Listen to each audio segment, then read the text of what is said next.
Hello everyone, welcome to learning enthusiast. मैं हूं मीनल गुप्ता। और यदि आप मुझे पहले से फॉलो कर रहे हैं तो आपको पता होगा कि हमने जर्नल एंट्री की एक सीरीज स्टार्ट की हुई है और उसमें हम बढ़ते बढ़ते पहुंच चुके हैं सम ट्रिकी ट्रांजैक्शंस की तरफ। ट्रिकी ट्रांजैक्शन में लास्ट वीडियो हम कर चुके हैं जिसमें हमने डिस्काउंट और रिबेट रिलेटेड एंट्रीज को देखा था। यदि आपने वो वीडियो नहीं देखा है तो ऊपर आई बटन और नीचे डिस्क्रिप्शन में उसका लिंक है, आप वहां जाकर उसे देख सकते हैं। और आज की इस वीडियो में हम देखेंगे बैड डेब्ट्स और बैड डेब्ट्स रिकवर्ड रिलेटेड कुछ जर्नल एंट्रीज को। और ये बैड डेब्ट्स और बैड डेब्ट्स रिकवर्ड होते क्या क्या हैं, इसको भी आज की वीडियो में हम समझेंगे। तो चलिए, without any further delay, let's begin. तो देखिए, जैसा कि हमारा कस्टम बन चुका है कि किसी भी टॉपिक को समझने से पहले हम एक एग्जाम्पल लेते हैं। हम एक एग्जाम्पल के तहत उसको समझते हैं, उसके बाद हम जाते हैं एक टेक्निकल डेफिनेशन की तरफ। तो आज भी हम वही करेंगे। देखिए, बैड डेब्ट्स क्या होते हैं। बैड डेब्ट्स को समझने के लिए हम लेंगे एक एग्जाम्पल। एग्जाम्पल में हमारा जो कैरेक्टर है वो है मिस्टर विजय। ठीक है, मिस्टर विजय। मिस्टर विजय, और ये है हमारा बिजनेस एबीसी लिमिटेड। ठीक है, एबीसी लिमिटेड। मिस्टर विजय का एक ट्रांजैक्शन होता है एबीसी लिमिटेड के साथ में, जिसमें एबीसी लिमिटेड सेल करता है गुड्स मिस्टर विजय को वर्थ ऑफ रुपीज 10,000। ठीक है, 10,000 रुपीज के जो गुड्स है वो एबीसी लिमिटेड विजय को सेल करता है। लेकिन विजय उसका पेमेंट हाथों हाथ नहीं करता, कह देता है कि मैं 20 दिन के बाद उसका पेमेंट आपको कर दूंगा। आफ्टर 20 डेज का वो उससे क्रेडिट पीरियड मांगता है। 20 डेज के बाद वो पेमेंट करने का वादा करता है। अब 20 दिन के बाद में जब हमारा एजेंट, हमारा यानी कि एबीसी लिमिटेड का एजेंट मिस्टर विजय के पास जाता है तो विजय पेमेंट करने से इनकार कर देता है, ये कहकर कि मैं पेमेंट करने की स्थिति में नहीं हूं, मेरी फाइनेंशियल स्थिति ठीक नहीं है, या फिर कोई और भी रीजन हो सकता है। तो एक तरीके से विजय अब पेमेंट करने की स्थिति में नहीं है।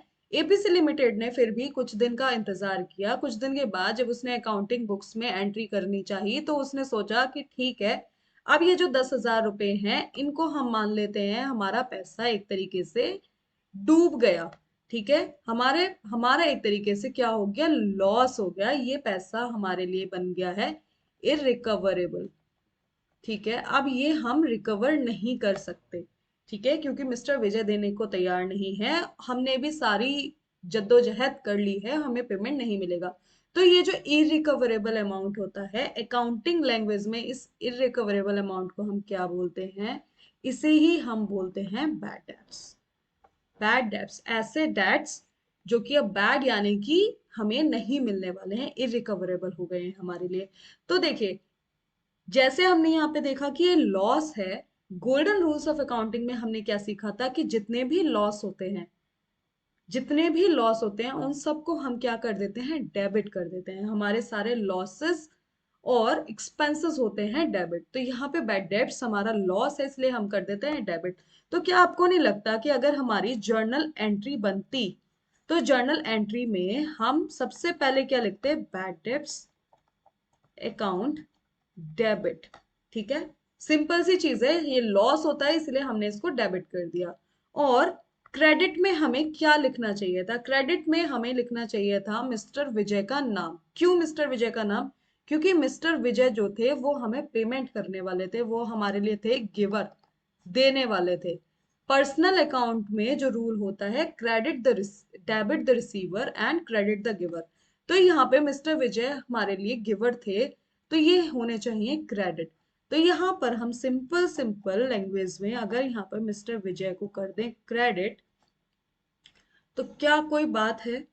यहाँ पर लिख दिया हमने 10,000 फुल अमाउंट, यहाँ पर लिख दिया 10,000 फुल अमाउंट। अब बात आती है मिस्टर विजय, थोड़े दिन बाद मिस्टर विजय को होश आया कि मुझे एबीसी लिमिटेड के 10,000 रुपए देने थे। मिस्टर विजय थोड़े से ऑनेस्ट इंसान थे, उनके पास कहीं से पैसा कोई पेमेंट आ गया। तो मिस्टर विजय ने इन्फॉर्म किया एबीसी लिमिटेड को। जब तक एबीसी लिमिटेड ये एंट्री नहीं की थी, ठीक है, मिस्टर एबीसी लिमिटेड को उन्होंने इन्फॉर्म किया कि मैं ये 10,000 का पेमेंट तो आपको नहीं कर सकता हूं, लेकिन मैं इसका 50% पेमेंट आपको कर सकता हूँ। I am in the position to pay only 50% of the amount. 50% of the amount कितना होता है? 5,000 रुपीज। उसने बोला कि मैं 5,000 रुपए का पेमेंट आपको कर सकता हूँ। तो एबीसी लिमिटेड तो खुश हो गया, जहां उसे कुछ भी नहीं मिल रहा था वहां अब उसे 5,000 रुपए भी मिल रहे हैं, तो उसके लिए बड़ी बात है। तो उन्होंने बोला कि ठीक है, कुछ ना मिलने से कुछ मिलना तो बेहतर है। अभी तक अगर वो ये एंट्री ना बनाते, ठीक है, ना बनाते, मिस्टर विजय उनको इन्फॉर्म कर देता जब उसका ये एजेंट गया था, या तो तभी कर देता या फिर कुछ दिन के बाद, ये अगर इन्फॉर्म कर देता कि मैं 50% अमाउंट का इंतजाम कर सकता हूँ, तो हमारी क्या एंट्री बननी चाहिए थी? ये 50% उसने कैश पेमेंट हमें हमें यानी कि एबीसी लिमिटेड को कर दिया। बाकी 5,000 का क्या हुआ? बाकी 5,000 उसके हो गए बैड डेट्स, इरिकवरेबल। इरिकवरेबल हो गए बाकी के 5,000। तो हमें क्या एंट्री करनी चाहिए? हमें करनी चाहिए cash account debit bad debts account debit to mister Vijay. ठीक है, मिस्टर विजय अकाउंट। यहाँ पर कैश में हमें कितना अमाउंट लिखना चाहिए? कैश में हमें लिखना चाहिए 5,000, क्योंकि 50% दे सकता है वो। बैड डेट्स में हमें कितना लिखना चाहिए? 5,000। ठीक है, यहाँ पर हमें टोटल लिखना चाहिए 10,000। यहाँ पे कैश को हमने डेबिट क्यों किया? क्योंकि गोल्डन रूल्स ऑफ अकाउंटिंग के हिसाब से what comes in is debit. Bad debts को डेबिट क्यों किया? क्योंकि लॉसेस आर डेबिट। मिस्टर विजय को क्रेडिट क्यों किया? क्योंकि मिस्टर विजय गिवर है। ठीक है, ये सारी कंडीशंस यहाँ पे हो जाती हैं फुलफिल। तो अगर हम डेफिनेशन देखें बैड डेब्ट्स की, तो आपको यही सारी चीजें एक सुपर क्रक्स ऑर्डर में मिलेंगी। देखिए, इफ एन अमाउंट, अमाउंट का मतलब है रुपीज, से ऑफ क्रेडिट सेल, हमेशा जो बैड डेब्ट्स होंगे वो क्रेडिट सेल के कारण होंगे। क्रेडिट सेल अगर की होगी तो वो व्यक्ति हमारा बन जाता है डेटर। जिस व्यक्ति को, जैसे विजय हमारा यहाँ था डेटर, ठीक है, वो व्यक्ति हमारा बन जाता है डेटर। और डेटर जब हमें पैसे नहीं दे पाता तो वही डेटर हमारे लिए बन जाता है बैड डेट्स। Got it? तो से of credit sale is not recoverable. Not recoverable का मतलब इररिकवरेबल। ठीक है, और पार्शियली रिकवरेबल, यहाँ पर पार्शियली रिकवरेबल का मतलब है ये 50% मिल गया, 50% नहीं मिला। अब ये 50-50 लिया है मैंने एग्जाम्पल के लिए, आप 40-60% में भी मिल सकता था। 4,000 दे देता, 6,000 नहीं देता, 2,000 दे देता, 8,000 नहीं देता, उसको भी हम पार्शियली रिकवरेबल ही बोलते। Partially recoverable, then the amount not recoverable is called bad debts. जितनी भी अमाउंट नॉट रिकवरेबल है, यहाँ पर 5,000 नॉट रिकवरेबल थे, यहाँ पर पूरे के पूरे 10,000 नॉट रिकवरेबल थे। तो जितनी भी अमाउंट नॉट रिकवरेबल होती है उसको हम कह देते हैं बैड डेब्ट्स। ठीक है, तो यहाँ पर एंट्री क्या बनती? पहली, अगर फुल्ली, इसको डिलीट कर देते हैं, हाँ, अगर फुल्ली अमाउंट नॉट रिकवरेबल है, ठीक है, फुल्ली अमाउंट नॉट रिकवरेबल है, तो हम यहाँ पे क्या एंट्री करेंगे? हम यहाँ पर एंट्री करेंगे bad debts account debit to debtor का नाम, डेटर्स नेम। हमारे एग्जाम्पल में डेटर कौन है? मिस्टर विजय। यहाँ पर लिख देंगे अमाउंट, अगर फुल्ली अमाउंट नॉट रिकवरेबल है। अगर यहाँ पर पार्शली रिकवरेबल है, पार्शियली रिकवरेबल है, तो हमें क्या एंट्री करनी चाहिए? हमें एंट्री करनी चाहिए cash account debit bad debts account debit to debtor's name. Got it? ये हो गया। यहाँ पर लिख देंगे अमाउंट, जितना रिसीव हो गया, जितना रिकवर नहीं हो सकता वो, और यहाँ पर टोटल अमाउंट। ठीक है, ये हुई सिंपल सी बैड डेब्ट्स की बात। अब यदि इसी एग्जाम्पल में मैं कुछ चीजें यहाँ पे रफ कर देती हूँ। इस एग्जाम्पल में यदि ये मिस्टर विजय, पहले तो जब हमने ये वाली एंट्री बना दी, ये वाली एंट्री बुक्स ऑफ अकाउंट में बना दी बैड डेब्ट्स, और हमने ये मान लिया कि अब ये अमाउंट हमारा इरिकवरेबल हो गया, ये एंट्री बनाने के बाद मिस्टर विजय की तरफ से एक लेटर आया या फिर मिस्टर विजय का फोन आया। मिस्टर विजय कहते हैं कि देखिए, वैसे तो मैं ये डिक्लेयर कर चुका हूं कि मैं पेमेंट नहीं कर सकता, लेकिन यदि आप चाहें तो मेरे पास कहीं से फंडिंग आई है, मैं आपका 60% पेमेंट कर सकता हूँ। 60% का मतलब है 6,000 का पेमेंट वो कर सकता है। ठीक है, उसने ये बोला। तो अब ये 6,000, ये पूरे के पूरे 10,000 को हम ऑलरेडी यहाँ पर लॉस दिखा चुके थे। ठीक है, लॉस दिखा चुके थे हम, ये ऑलरेडी एंट्री बना चुके थे अपनी बुक्स ऑफ अकाउंट में, और हम ये पूरे के पूरा जो 10,000 का अमाउंट था इसको हम लॉस दिखा चुके थे। तो अगर हमें अब कोई अमाउंट मिल जाता है, लेट्स से 6,000 अब हमें मिल जाता है, तो ये हमारे लिए लॉस होगा कि गेन होगा? ये हमारे लिए होना चाहिए गेन। ये हमारे लिए एक तरीके का मिरेकल हो गया कि जो व्यक्ति हमें पेमेंट नहीं कर सकता था वो हमें पेमेंट कर पा रहा है, कितना भी कर रहा है, वो अमाउंट हमारे लिए बन गया गेन। और इसको हम, इस गेन को हम किस नाम से लिख सकते हैं? Bad debts recovered. और गेन्स आर क्रेडिट।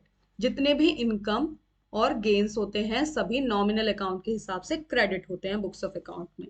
ठीक है, तो अब यहाँ पर एंट्री क्या बननी चाहिए? हमारी एंट्री बननी चाहिए, ये कैश वो लाया मिस्टर विजय जो है, ये कैश में हमें उन्होंने 6,000 का पेमेंट कर दिया, तो कैश अकाउंट डेबिट। कैश को डेबिट क्यों किया? क्योंकि what comes in debit, what comes in debit. ठीक है, टू बैड डेट्स रिकवर्ड। ठीक है, bad debts recovered. Bad debts recovered को क्रेडिट क्यों किया? क्योंकि गेन्स आर क्रेडिट।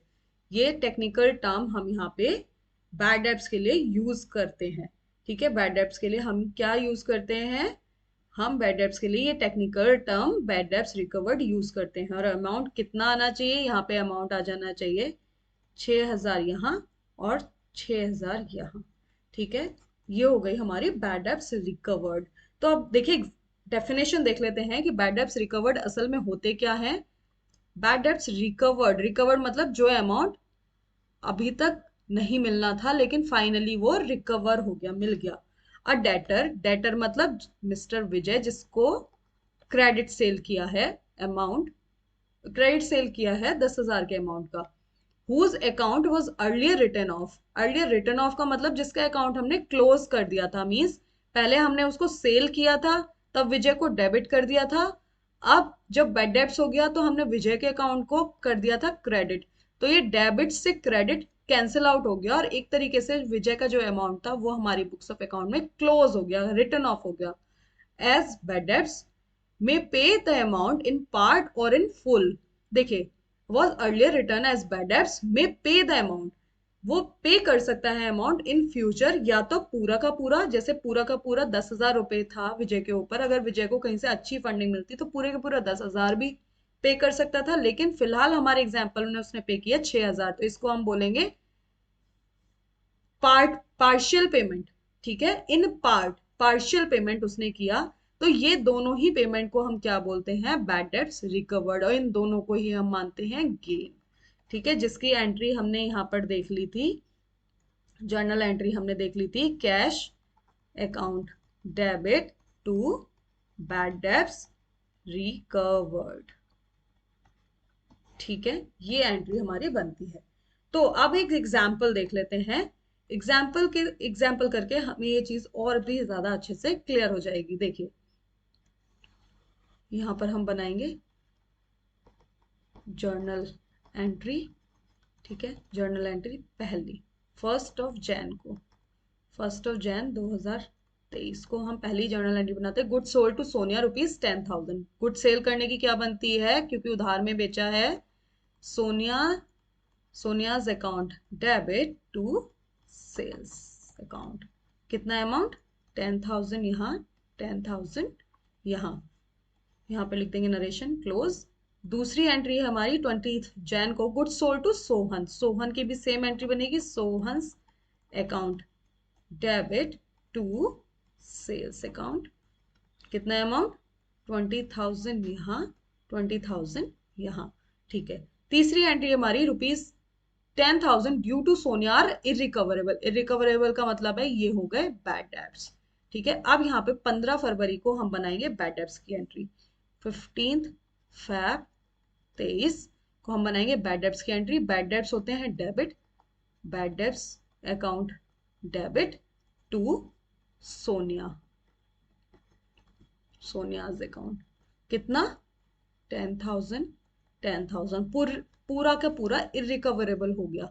ठीक है। नेक्स्ट एंट्री हमारी है सोहन बिकेम इंसॉल्वेंट। इंसॉल्वेंट का मतलब है जो पेमेंट करने की स्थिति में बिल्कुल भी नहीं है।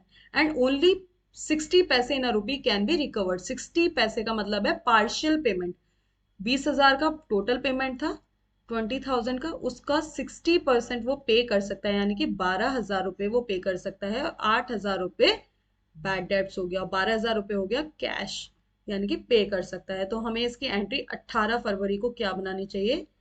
18 फैब को एंट्री बननी चाहिए cash account debit bad debts account debit to Sohan's account.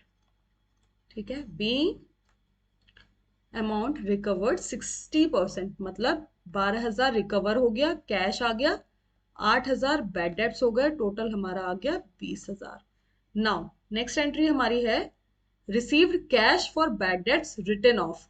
Return of कौन सा बैड डेब्ट किया था हमने? ये पूरा का पूरा 10,000 रुपए सोनिया वाला रिटर्न ऑफ कर दिया था, उसमें से हमें 5,000 अब मिल गए। लेकिन उससे पहले हमने एंट्री तो यहाँ पर बना दी सोनिया की, जो एक तो सेल्स की एंट्री बना दी हमने, दूसरी सोनिया की यहाँ पर बैड डेब्ट्स की भी एंट्री बना दी। तो सोनिया का अकाउंट तो यहाँ पे कैंसिल आउट हो चुका है एक तरीके से देखा जाए तो। सोनिया का डेबिट और यहाँ पे सोनिया का क्रेडिट दोनों हो गए कैंसिल आउट। यहाँ पर हमें एंट्री अब बननी चाहिए 1 मार्च में। क्या एंट्री बननी चाहिए? रिकवर हुआ है तो कैश अकाउंट डेबिट। देखिए रिकवर्ड की क्या एंट्री हमने देखी थी? Cash account debit to bad debts recovered. तो यही एंट्री बनाएंगे, cash account debit to bad debts recovered. ठीक है। कितना बैड डेब्ट्स रिकवर्ड? 5,000, 5,000।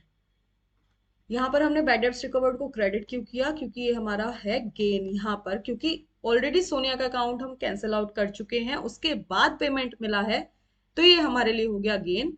कैश को हमने डेबिट क्यों किया? क्योंकि what comes in is debit. ठीक है। तो इसके बाद हमारा होता है पूरे के पूरा क्वेश्चन कंप्लीट। हमने क्या क्या देखा? हमने देखा कि बैड डेब्ट्स क्या होते हैं। ठीक है। बैड डेब्ट्स सारा का सारा इरिकवरेबल जो अमाउंट होता है या फिर पार्शियल रिकवरेबल जो अमाउंट होता है उसको हम कहते हैं बैड डेब्ट्स। उसके बाद बैड डेब्ट्स रिकवर्ड, जो भी बैड डेब्ट्स का अमाउंट हमें रिकवर हो जाता है after making the entry, that is called bad debts recovered. तो आई होप आपको काफी हद तक समझ आ गया होगा बैड डेब्ट्स और बैड डेब्ट्स रिकवर्ड में अंतर भी, और उनकी जर्नल में एंट्री क्या बनेगी ये भी। तो चलिए आज के लिए बस इतना ही। मिलेंगे अगली वीडियो में जहां हम समझेंगे बैड डेब्ट्स और डिस्काउंट और रिबेट से रिलेटेड एक पूरा क्वेश्चन, जिससे आपको अच्छा सा रिवीजन भी हो जाएगा और चीजें बहुत ज्यादा क्लियर हो जाएंगी। तब तक के लिए अपना ख्याल रखिए, वीडियो को सब्सक्राइब कीजिए ज्यादा से ज्यादा, क्योंकि आपका सब्सक्राइब करना ही हमारा मोटिवेशन है, और वीडियो को लाइक कीजिए। चलिए मिलते हैं जल्दी। Thank you.